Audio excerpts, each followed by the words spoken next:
Bonjour Hervé, je commence. Bonjour Magali, bonjour à toutes et à tous. Bienvenue dans ce 17e concours des talents de biérologie donc 2022. Donc, je vais me présenter, Magali Filu, je suis la nouvelle déléguée générale de Brasseurs de France. Et donc nous organisons ce concours à l'attention des étudiants des lycées hôteliers. Et c'est donc comme je le disais tout à l'heure, cette 17e édition déjà. Tout à fait. Brasseurs de France, c'est donc le syndicat professionnel qui regroupe 98% de la production des brasseurs français. Et nous souhaitons véritablement nous inscrire dans une démarche de valorisation de la bière française, ainsi que la transmission du savoir-bière aux futurs professionnels de l'hôtellerie et de la restauration que vous êtes. Brasseurs de France est déjà partenaire de la sommellerie française, et donc pour nous ce concours est une véritable opportunité de faire découvrir la bière aux futurs professionnels.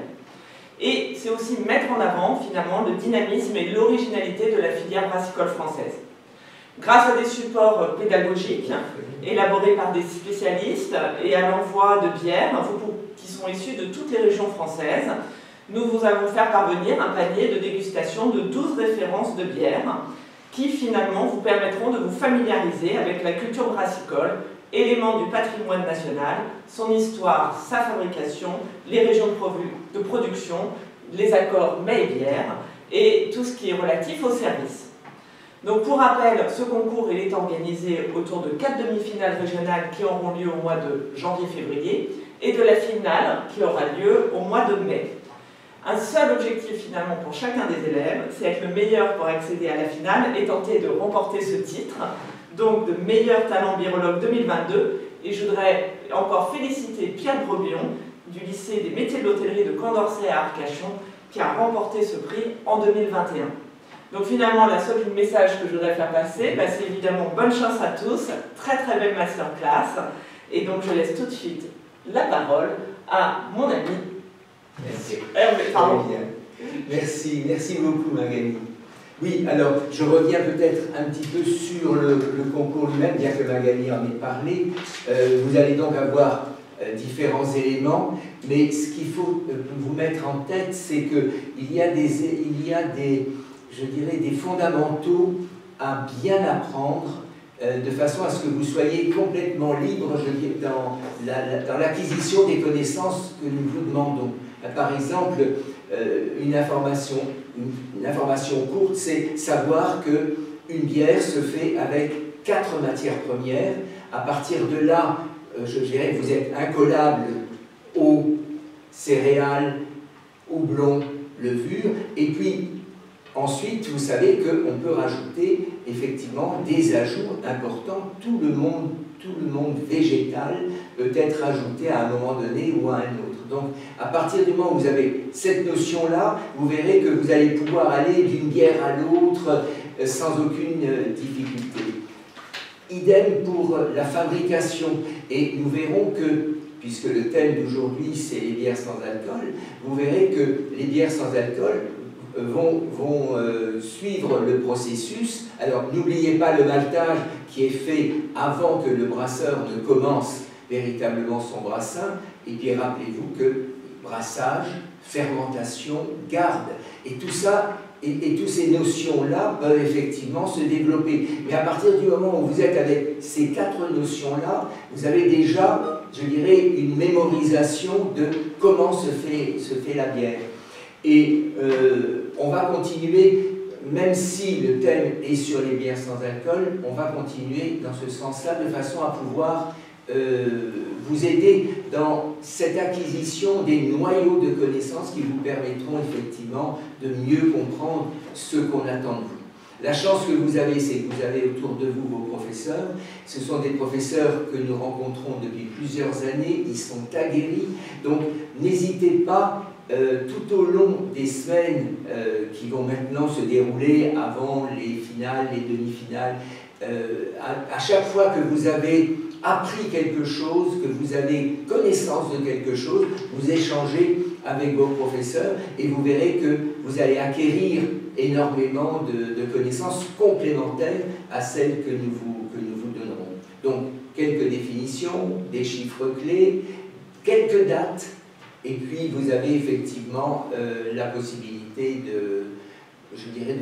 bien démarrer votre apprentissage pour ce concours tel que vous l'a souhaité Magali. Alors, la bière sans alcool, la première chose qu'on peut dire, c'est que c'est un secteur en plein développement. Vous en apercevez certainement vous-même. Les bières sans alcool, aujourd'hui, tiennent une place prépondérante sur le marché de la bière. Le segment des bières sans alcool était un segment qui n'occupait qu'un tout petit pourcentage. Aujourd'hui, il représente 3,2% en valeur du marché total des bières, ce qui est une avancée spectaculaire. Au cumul annuel mobile, je vous donne un chiffre, au 13 décembre 2020, les ventes de bières sans alcool hors panaché s'élevaient à 142 millions d'euros en valeur et à 610, alors je vous donne un chiffre exact, on retiendra un chiffre plus facile, 678 243 hectolitres en volume, donc on peut dire 680 000 hectolitres en volume, ce qui nous faisait une augmentation de 22,6%. Donc vous voyez que en vous proposant cette première masterclass sur les bières sans alcool, on est vraiment dans l'actualité du marché de la bière, et c'est important pour vous. C'est très important aussi pour les professionnels que vous allez être, puisque aujourd'hui vous allez pouvoir proposer des bières sans alcool, je dirais, à tous vos clients et à n'importe quelle heure du jour ou de la nuit. Alors, les premières bières sans alcool, véritablement sans alcool, ont été des bières qui ont été réalisées élaborées par des brasseurs internationaux. Et les premiers, je dirais, commentaires qu'on a eus, c'était « mais est-ce que les brasseurs artisans vont pouvoir faire de la bière sans alcool ?» Et effectivement, aujourd'hui, nous avons des brasseurs internationaux et des brasseurs artisanaux qui nous proposent des bières sans alcool. Et je dirais pour moi, qui ai plus de 40 ans en brasserie, ma grande, je dirais, attention, c'est qu'on avait un marché qui n'intéressait qu'un certain nombre de consommateurs, et aujourd'hui, nous avons un marché qui intéresse, je dirais, des consommateurs très très différents les uns des autres. Alors, je vous rappelle juste peut-être que dans la législation française, on appelle boisson sans alcool, donc bière sans alcool, toute boisson qui fait moins de 1,2% d'alcool. Pourquoi le législateur s'est fixé sur moins de 1,2% d'alcool? C'est parce que vous ne pouvez pas atteindre l'ivresse avec des bières, avec des boissons alcoolisées à moins de 1,2. Mais le marché ne proposait que ces bières de moins 1,2, si bien que des personnes qui, pour des raisons médicales, qui pour des raisons éthiques, qui pour des raisons de religion, ne voulaient pas boire d'alcool, et c'était encore un frein. Alors qu'aujourd'hui, avec différents procédés dont on va parler, eh bien, vous pouvez avoir effectivement des bières à 0,0% d'alcool. Donc nous sommes rentrés, je dirais, dans le vrai sans alcool. Alors, comment fait-on pour obtenir une bière sans alcool? On va d'abord commencer par utiliser peut-être la méthode qui est la plus facile, puisqu'elle ne demande pas de matériel spécifique, c'est limiter la production d'alcool.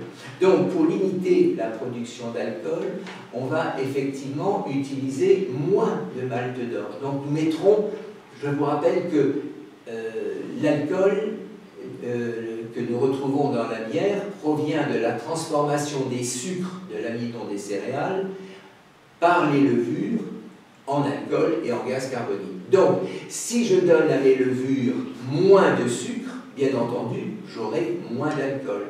Et ensuite, on va choisir une levure qui est un petit peu paresseuse. Hein. Et donc, on a des levures, effectivement, qui vont transformer le plus qu'elles peuvent, et puis il y en a d'autres qui sont un peu plus lentes. Et donc, on va pouvoir, effectivement, réaliser donc, une fermentation, et c'est ce que fait, par exemple, Frog. Vous voyez devant moi, j'ai les 4 bouteilles de Frog.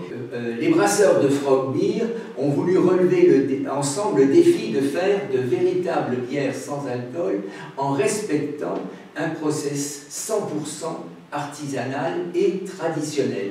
Donc, à l'inverse donc, des techniques que nous allons voir de désalcoolisation, ces bières qui s'appellent les incroyables sont produites à la main. Alors, et elles sont véritablement produites à la main dans ce sens que les brasseurs vont encore brasser avec ce fourquet, donc cette grande pelle en bois ajourée au moment du brassage. Et donc, sur cette bière sans alcool est faite dans les mêmes équipements habituels de la brasserie Frog et suivant les mêmes procédés donc, de fabrication d'une bière alcoolisée classique. Elles ne sont ni filtrées ni pasteurisées. Donc vous voyez que là on a véritablement un produit dont vous pouvez parler à vos clients et on attend que vous nous en parliez aussi.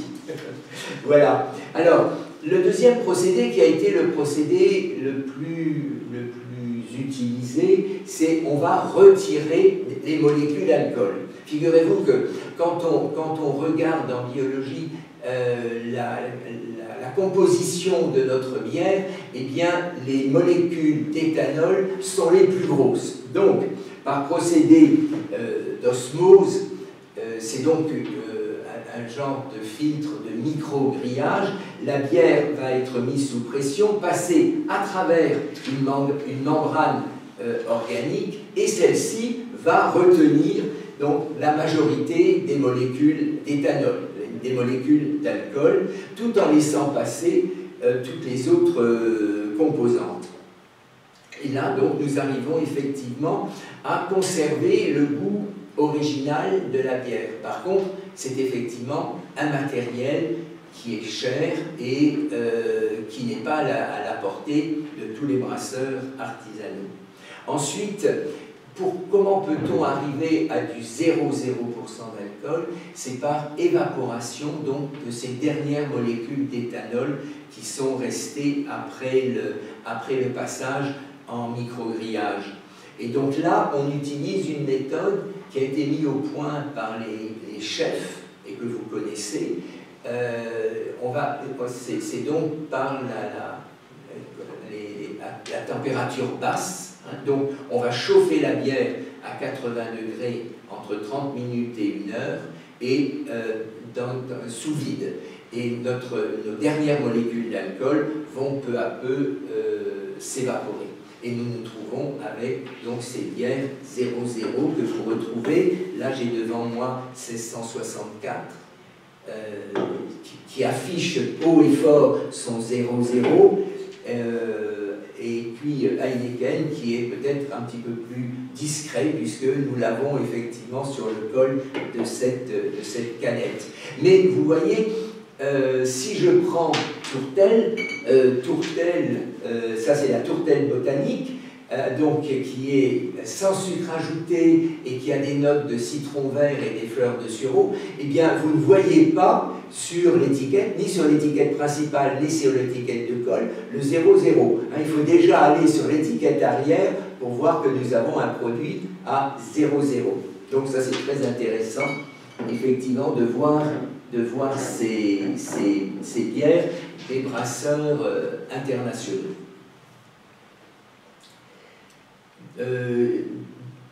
Donc, on est à la fois sur une prouesse, je vais dire, technologique, quand on va utiliser ces micro-grillages, ces grilles, ou bien cette évaporation, mais on est aussi sur une prouesse, je vais plutôt dire technique, ce qui est faite avec ces bières comme Frog. Et puis, on vous a apporté aussi d'autres bières sans alcool. Donc là, vous avez la brasserie, que je ne me trompe pas, Malte. Donc, vous voyez, une brasserie dans le 72, hein, à ma mère, qui effectivement nous propose une excellente bière sans alcool. Et puis, j'ai encore celle-ci. Et puis, je ne vous présente pas toutes les bières sans alcool, hein, mais celle-ci est intéressante aussi. C'est une brasserie que vous connaissez certainement. C'est la brasserie La Débauche d'Angoulême. Et donc là, elle s'appelle Cute and Sober. Donc elle est dans un type de bière très à la mode, très tendance aujourd'hui, qui est la Berliner Weiss. Donc c'est une bière de blé, mais qui est très fruitée. Et là, nous avons effectivement des framboises. Et vous voyez, le brasseur s'amuse en disant « pas de gueule de bois ». Donc, il s'amuse même sur l'étiquette, ce qui est très intéressant. Donc, là, nous sommes dans un produit tendance qui vient enrichir les gammes des brasseurs, aussi bien les brasseurs internationaux que les brasseurs artisanaux. Il faudrait, si vous voulez, que vous ayez une vision globale sur le marché de la bière. Là, encore une fois, on va parler essentiellement des bières sans alcool, mais ces bières sans alcool, aujourd'hui, et peut-être plus grâce aux brasseurs artisanaux, vont aller chercher tous les styles de bière qui existent et que vous connaissez. Donc vous pouvez avoir donc, une lager, c'est le cas par exemple pour Kronenbourg et Heineken, sans alcool. Vous pouvez avoir une pale ale sans alcool, c'est le cas là devant nous de Frog. Et puis vous pouvez aller sur les Berliner Weiss et sur les Sour Beer, sur toutes ces bières qui ne vous disent peut-être pour le moment pas grand-chose, mais que vous allez retrouver au fur et à mesure que nous vous enverrons les documents. Donc là, nous sommes véritablement avec un produit qui répond aux besoins des consommateurs. D'où ce développement à 2 chiffres absolument incroyable. Et c'est véritablement une évolution du produit, notamment d'un point de vue gustatif. Vous êtes trop jeune pour avoir connu la tourtelle sans alcool, hein, donc c'était une bière dont on arrêtait la fermentation très tôt, et on avait en bouche, je dirais, au nez, on avait un genre de bouillie de céréales, ça sentait vraiment les céréales, et en bouche, on ne retrouvait pas effectivement ce qu'on attend d'une bière. Mais Tourtel était avec moins de 1,2% d'alcool et elle satisfaisait les buveurs de bière sans alcool de l'époque. Et puis ensuite, nous avons eu des avancées, notamment chez Kronenbourg, avec le filtre, donc le micro-grillage dont je vous parlais tout à l'heure, qui va nous donner des bières comme que vous connaissez certainement, Pure Malt chez Kronenbourg, Böckler chez Heineken, mais sans véritablement, je dirais, donner envie de boire ces bières, malgré les campagnes de publicité et les volumes tout de même atteints. C'était quand même des bières qui étaient vendues si elles étaient produites. Alors que là, nous avons une évolution très intéressante du produit, notamment du point de vue gustatif. Et ça, c'est très important pour vous quand vous allez recevoir votre panier avec les bières que nous avons choisies, de façon à ce que vous puissiez prendre connaissance, je dirais, d'un éventail de bières très très différentes. Vous verrez que vous allez retrouver des bières blanches. Personnellement, je dis plutôt bière de blé. Tout de suite, ça vous donne l'indication que pour faire une bière blanche, une bière de blé, eh bien, vous avez du malt d'orge, mais vous avez aussi du blé. Je vous rappelle que la législation française oblige le brasseur, s'il veut mettre bière sur son étiquette, à utiliser au minimum 50% de malt d'orge. Donc, une bière de blé va avoir entre 30 et 50% de blé. Si je me place au niveau de l'histoire de ce produit, nous ne le connaissions pas en France jusque dans les années 90. En novembre 90, nous avons eu des grandes affiches un petit peu partout en France. J'ai un nom imprononçable, mais phonétiquement prononcé Hoegaarden. Et aujourd'hui, Hoegaarden reste effectivement la référence de cette bière blanche qui a fait connaître la bière blanche. Et ces bières blanches traditionnelles de Belgique ou d'Allemagne sont des bières blanches sans une amertume importante. Donc ça a déjà apporté pour tous ceux et toutes celles qui n'étaient pas attirés par des bières amères, se dire ben ça y est, j'ai trouvé ma bière. Je vous rappelle juste, puisque je parle de bière de blé, la Witbier, donc la bière de blé belge, a toujours des compléments, des écorces d'orange amère, de curaçao et de la coriandre en graines.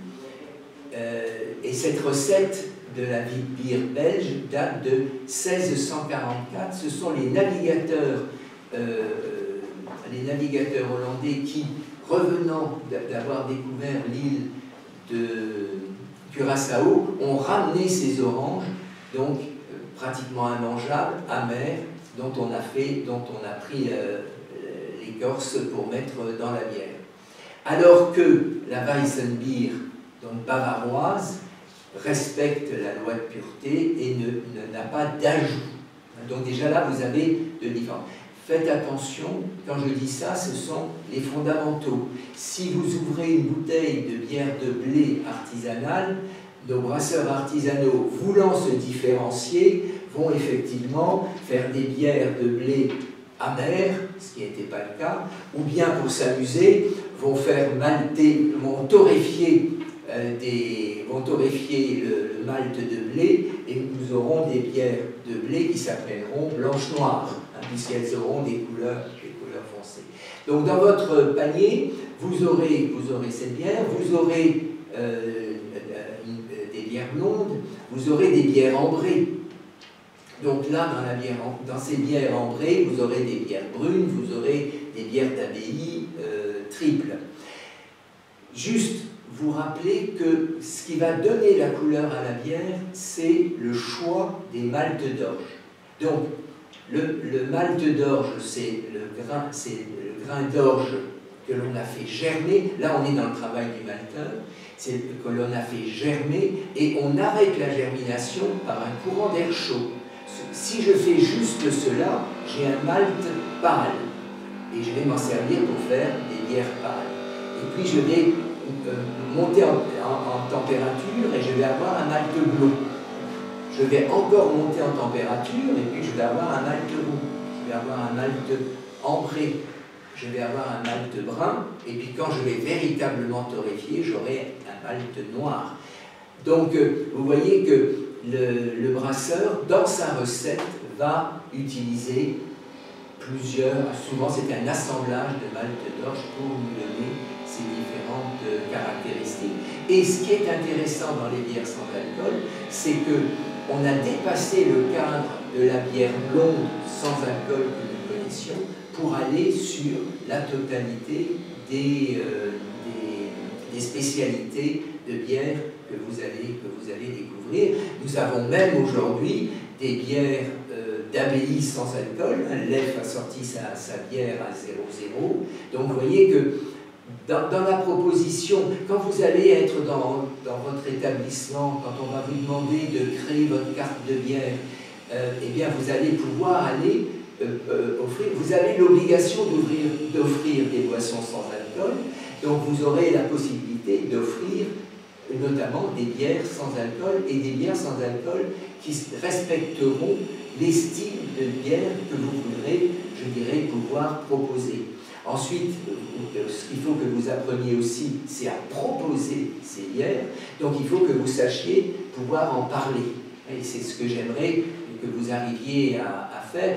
faites-le avec vos professeurs chaque fois que vous en avez l'occasion. Et ne pensez pas qu'il faut être, je dirais, en réunion avec votre professeur. À l'occasion, vous vous retrouvez je dirais, au bar de votre lycée, vous vous retrouvez à n'importe quel autre moment. Vos professeurs organiseront des séances de dégustation pour vous apprendre à parler des bières, à faire l'analyse sensorielle de ces bières. Mais vous, profitez de chaque occasion, profitez, je dirais même, entre vous, vous vous retrouvez après les cours, vous allez boire une bière, ben, dites à vos collègues, je vais vous commenter cette bière, de façon à ce que, petit à petit, je dirais, ça soit quelque chose qui vous soit naturel. Je n'ai pas de verre, je n'ai pas de bouteille, mais rappelez-vous, une fois que vous vous êtes servi votre bière, j'ai un verre là devant moi, je remplis mon verre, et bien je vais essentiellement utiliser 4 des sens. On va commencer par le sens de la vue, on va regarder notre verre, on va parler de la mousse, on va parler de la couleur, on va parler de sa transparence ou de son trouble. Ce qui est important pour vous, moi je me base toujours sur le client qui est en face de vous. Le verre doit être appétant. Il vous a demandé conseil, ou bien il sait la bière qu'il veut, et c'est à vous de la servir correctement. Et nous vous donnerons les éléments pour servir cette bière correctement.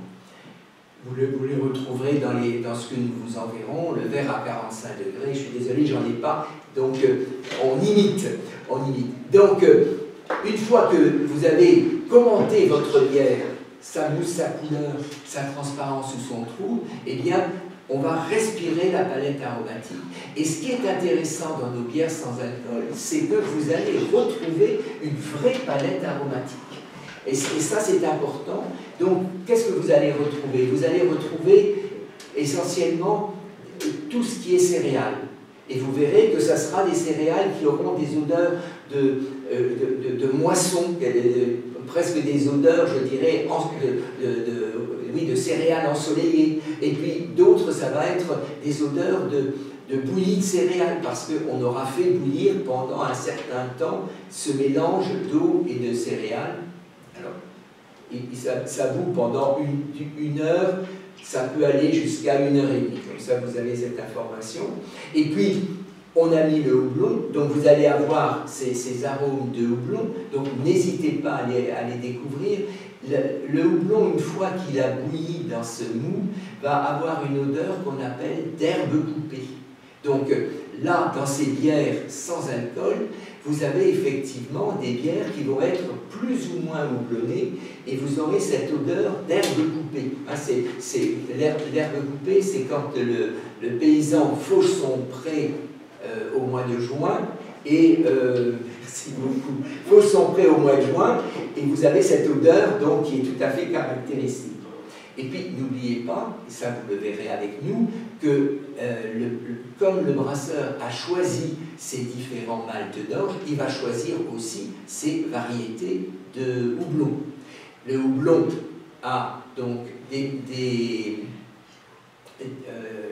va sécréter donc de l'amertume, mais il a aussi des molécules aromatiques. Et en fonction des variétés, ces molécules aromatiques vont nous donner toute la palette de ce que l'on peut retrouver au-dessus de notre verre de bière. Si vous avez par exemple des fruités, n'hésitez pas à aller chercher quel fruité vous êtes en train de reconnaître. Vous allez faire travailler votre mémoire olfactive et vous allez vous dire, mais oui, là je sens véritablement des fruits jaunes, de la pêche ou de l'abricot, ou au contraire des agrumes. Et si je me concentre, ces agrumes, ce fruité agrume, mais je vais le rapprocher du citron, de l'orange ou de la pamplemousse, ou du pamplemousse, pardon. Et puis, on va aller sur les fruits rouges, on va aller sur les fruits noirs, etc. Donc, vous avez effectivement, dans ces bières que nous vous présentons aujourd'hui, une possibilité de développer à l'analyse sensorielle, de vous faire plaisir et de faire plaisir à ceux qui vous écoutent. Certains vont vous dire, ah ben je ne l'avais pas trouvé, mais là maintenant, effectivement. Et puis ensuite, donc, on va boire. Hein, donc on va boire. Juste là encore, on avait une boisson qui était, je dirais, Elle n'était pas insipide, mais elle présentait peu de caractéristiques en bouche, alors que là, aujourd'hui, nos bières sans alcool vont avoir vont provoquer en bouche, je dirais, tout un faisceau de réactions. Donc, rappelez-vous, quand vous mettez votre bière en bouche, vous avez deux éléments qui forment le sens du goût. Les saveurs fondamentales constitutives du goût que vous connaissez, sucré, salé, acide, amer, umami. Ça, c'est peut-être celle que vous connaissez le moins. La cinquième saveur fondamentale, c'est un scientifique japonais qui l'a mis en exergue. C'est le goût de la sauce soja, mais non salée. Donc, vous avez presque un travail, je dirais, à faire avec vos méninges. Voilà. Quand vous sentirez la sauce soja non salée, vous vous dites umami. Umami en japonais se traduit par savoureux. Donc effectivement, vous pouvez aussi avoir cette sensation de savoureux en bouche. Donc, je reviens sur les saveurs fondamentales, les premières. N'hésitez pas, quand vous goûtez une bière, de dire la saveur fondamentale dominante, eh bien, c'est l'amertume, si la bière est très amère. Au contraire, c'est le sucré, si la bière, effectivement, a cette rondeur sucrée. Deuxième élément qui compose le sens du goût, ce sont les sensations tactiles. Donc, là, vous avez vu qu'on a utilisé le sens de la vue, on a utilisé le sens de l'odorat, on a utilisé le sens du goût, et là, on va utiliser le sens du toucher. Vous allez prendre une gorgée, et c'est donc la totalité du toucher de la cavité buccale qui va vous renseigner sur ces sensations. Les sensations importantes, c'est la pétillance. Vous avez des bières qui sont peu pétillantes. C'est pas qu'elles sont plates, c'est que la recette fait qu'on veut une bière peu pétillante, et vous avez d'excellentes bières belges qui sont très peu pétillantes. Et puis, vous avez des pétillances modérées, et vous pouvez aimer, comme par exemple nos amis américains aiment bien que la Bud soit très pétillante. Voilà. Donc, ensuite, vous allez avoir la texture. Donc, cette texture, elle était, il y a une trentaine d'années, sur les bières sans alcool, relativement aqueuse, alors qu'aujourd'hui, au contraire, vous allez avoir une texture qui peut être très fluide, ou au contraire, une texture qui peut être ronde, qui va véritablement vous apporter, je dirais, quelque chose en bouche qui va vous interpeller, hein, c'est important. Et puis, on termine toujours la dégustation d'une bière sur sa persistance, et vous verrez que, là encore, le produit a fait énormément de progrès, puisque nous avons aujourd'hui des bières qui vont vous laisser la persistance agréable que vous attendez de la dégustation de votre bière. Donc, vous voyez, on a une évolution très importante qui vous permet aussi, en quelque sorte, de réviser ce que nous vous demandons d'apprendre. Mais même au niveau de l'histoire, certainement que les premières bières faites de façon primitive étaient certainement très peu alcoolisées. Parce qu'on n'avait pas les méthodes, d'abord on ne savait pas que les levures transformaient les sucres en alcool et en gaz carbonique, mais en même temps, la fermentation se faisait d'une façon tout à fait, je dirais, sans grande connaissance, d'une façon pragmatique, sans grande connaissance. Et puis, si on vient plus près de nous au Moyen-Âge, où les abbayes faisaient en quelque sorte trois grandes sortes de bières. Une bière très riche, très parfumée, qu'on appelait la bière tripelle, pour le père abbé et ses invités, la prima. La segunda, qui était une très bonne bière, mais faite avec, je dirais, moins de matières premières, donc quelque part, qui n'avait pas la richesse de la prima. Cette segunda était faite pour les moines. Et puis vous avez la tertia, qu'on peut traduire par petite bière, qui était une bière faite avec le minimum pour les pèlerins, pour les ouvriers convers, etc. Donc on avait certainement déjà au Moyen-Âge et au minimum jusqu'à la Révolution française, une bière qui était pas fortement alcoolisée, pas non plus fort en goût.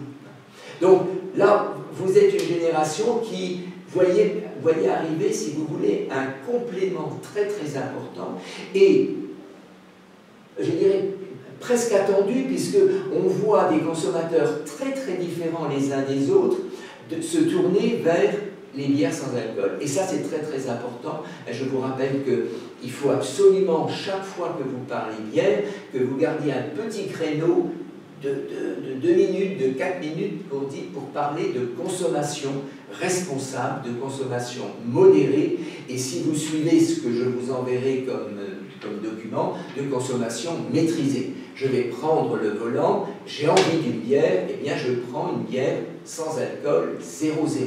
Et aujourd'hui, vous avez effectivement la possibilité de la choisir, et vous, dans vos métiers, de la proposer. Donc, ce qu'il faut aussi se dire, et j'en reviens toujours à ce que vous allez faire après toutes ces études, avec, je dirais, tout ce que vos professeurs vont vous donner, c'est que ces bières ne viennent pas en concurrence des bières traditionnelles. Donc, quand vous allez quand on va vous demander de faire une carte de bière, eh bien, vous allez effectivement utiliser la totalité de ces bières qui sont sur le marché et qui vont satisfaire, je dirais, une clientèle diverse. Ce qui est très important, enfin, je dirais que peut-être ce que j'ai remarqué de très important en faisant de l'observation sur des lieux de vente, c'est que des personnes qui sont amateurs de bière alcoolisée peuvent très bien, à un moment donné, demander une bière sans alcool. Donc, on est vraiment passé à une autre consommation, une consommation, alors vous avez vu, j'aime bien employer le mot consommation maîtrisée, et là c'est quelque chose de très très important. Donc,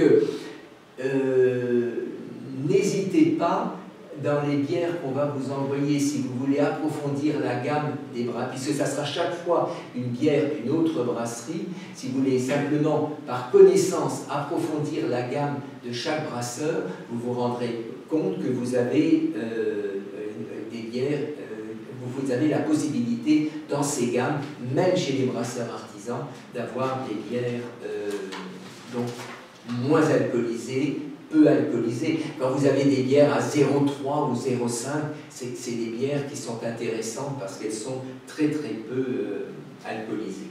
Mais prenez plaisir dans votre métier. Vous êtes en train de vous préparer à des métiers plaisir. C'est-à-dire que, vous savez, dans les entreprises, souvent on dit, mais ayez de la reconnaissance pour vos salariés. Eh bien, vous avez cette possibilité dans votre métier d'avoir de la reconnaissance continuellement.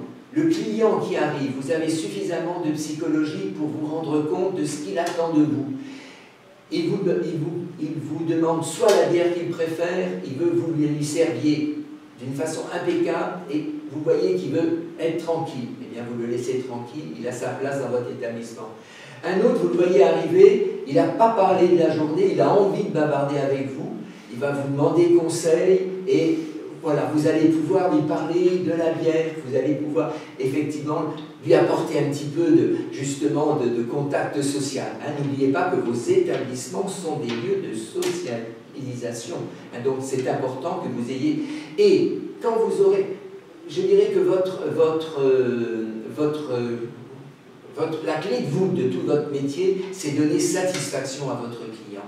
Et à partir du moment où vous lui aurez donné satisfaction, vous aurez une reconnaissance immédiate. Et ça, c'est très très important. Alors, donner satisfaction ne veut pas dire lui permettre d'aller vers un état d'ébriété. Hein, c'est pas ça. C'est donner satisfaction, effectivement, dans notre consommation voilà, responsable. Voilà, c'était ce que je voulais vous dire, c'était ce que nous voulions vous dire aujourd'hui avec toute l'équipe.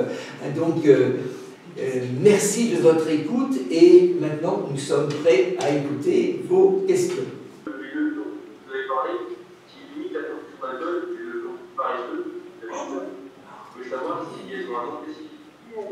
apprécier les levures paresseuses. Paresseuses, pardon. Oui, tout à fait, tout à fait, tout à fait. J'espère que je l'ai noté là pour vous la donner. C'est pas...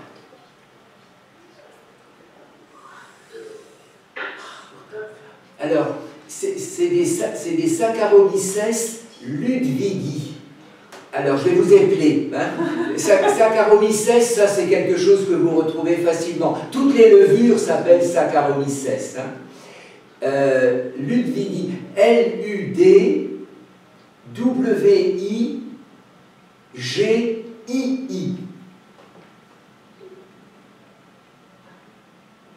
Voilà, c'est des familles de levures qu'on appelle légères ou fainéantes. Voilà, la traduction, c'est fainéante. Je vous en prie. On a une question du lycée Vauban. Aujourd'hui, le client est-il prêt à consommer de la bière sans alcool au même tarif? Alors, la question, je la répète, hein, est-ce que le client est prêt à consommer de la bière sans alcool au même tarif? Personnellement, je pense que oui. Le plaisir qu'il a à boire sa bière n'est pas lié effectivement à l'alcool. Si cette personne a envie de boire une bière, je dirais, plus alcoolisée, qui va coûter certainement plus cher. Mais disons que les prix de bière, je prends par exemple celle-ci que j'ai achetée hier, oui c'est ça, celle-ci coûtait en grande surface 97 € et celle-ci coûtait 1,05 €. Donc, ensuite, effectivement, dans vos établissements, ces bières seront à d'autres prix. Hein, mais par exemple, si je prends cette bière de la brasserie La Débauche, à partir du moment où elle m'apporte les mêmes sensations, sauf la sensation d'alcool, je ne vois pas pourquoi elle devrait être vendue beaucoup moins cher. Elle vous satisfait dans le rafraîchissement, elle vous satisfait dans le style que vous aimez ou que vous avez choisi ou que vous avez proposé. Les bières, c'est une réponse, je n'ai pas d'éléments pour pouvoir vous dire les brasseurs ont fait des études pour savoir à quel prix vont se vendre ou ne vont pas se vendre, à quelle est la fourchette de prix. Mais on reste effectivement dans les prix de la bière en général. Est-ce que ça vous choque? Merci.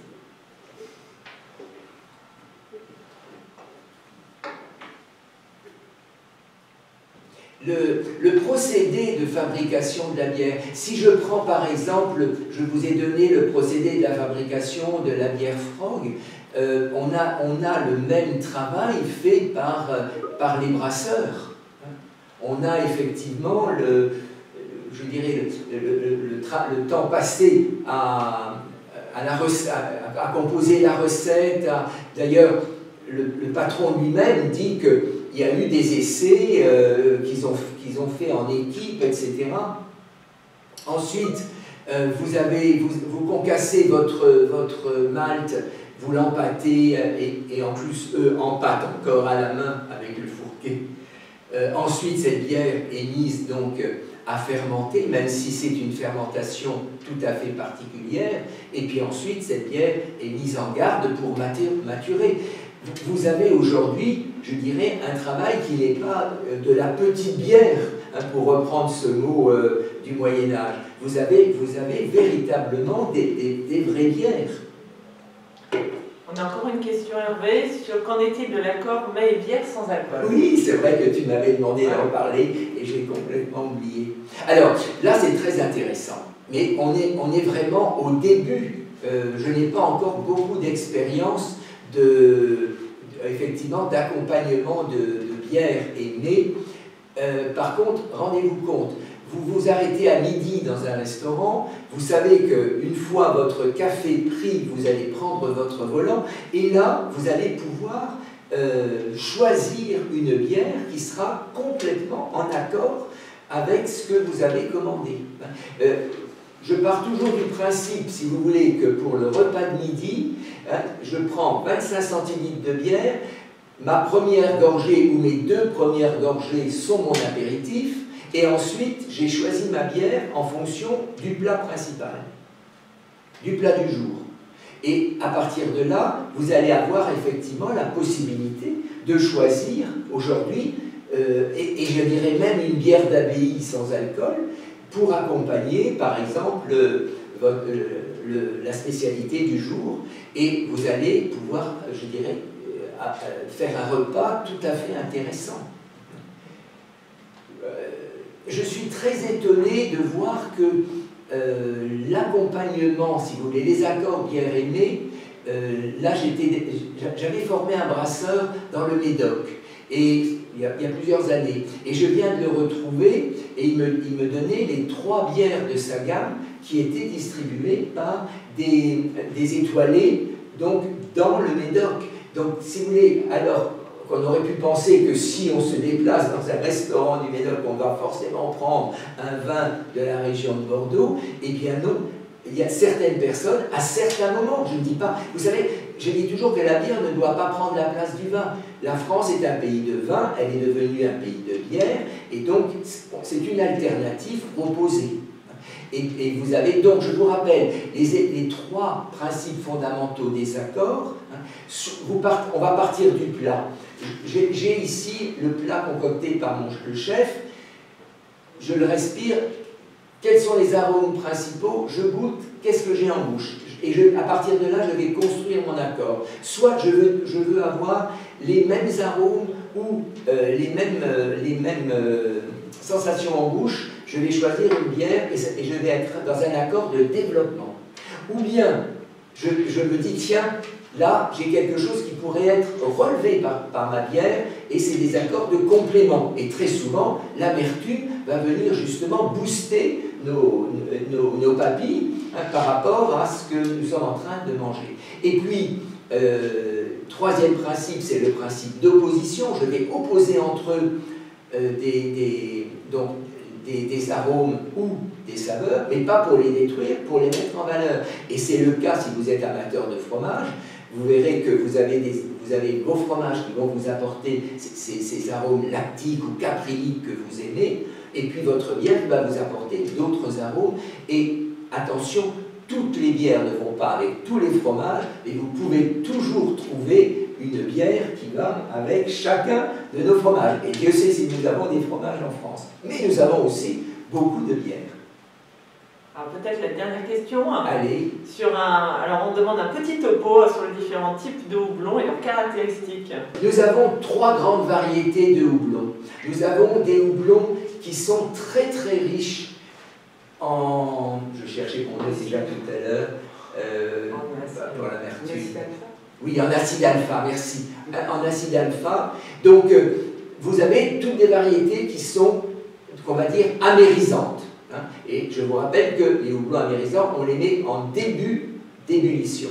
Et vous avez, à l'opposé, des variétés de houblons qui sont très aromatiques, puisque vous verrez dans les cours que vont vous dispenser vos professeurs, dans le houblon, vous avez une petite glande qu'on appelle la lupuline, qui est riche en acide alpha, amertume, et riche en molécules aromatiques très diverses. Donc vous avez effectivement, et puis on a une variété un peu au milieu qui est à la fois amérisante et à la fois aromatique. Je prends par exemple, aujourd'hui, nos brasseurs artisans en France se battent pour avoir des houblons alsaciens. Je vais vous en parler. Je vais vous parler d'une variété d'un houblon alsacien qui a un nom imprononçable, Strieselspalt. Donc vous verrez écrit. Eh bien, c'est quand même très étonnant. Ce houblon va effectivement nous apporter de l'amertume, mais va nous apporter un fruité de fruits exotiques, exactement celui que vous retrouvez dans le Gewürztraminer.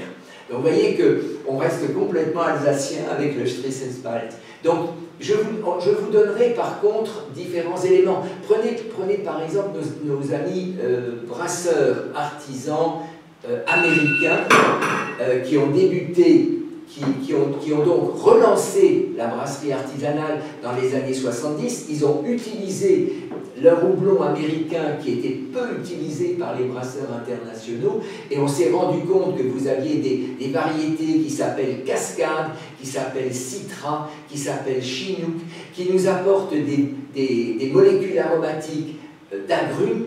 Le Citra, c'est surtout citron. Des molécules aromatiques de résineux.